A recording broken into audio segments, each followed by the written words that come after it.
አንድ መኪና በጣም እየተነገረለት ይገኛል። ትናንት ከሰዓት በቻይና ሰዓት አቆጣጠር ከቀኑ 7 ሰዓት ላይ ለእይታ ቀርቦታል።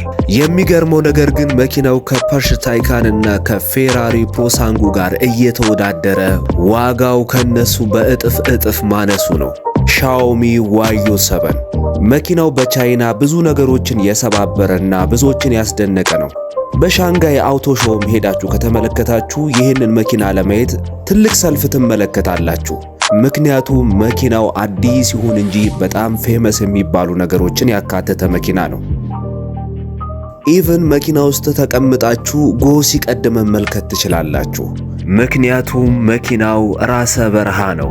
የሰይፉ መኪና ሻኦሚ ዋዩ 7። ሰላም የተከበራችሁ የቻናሌ ቤተሰቦች እንደምን ሰነበታችሁ?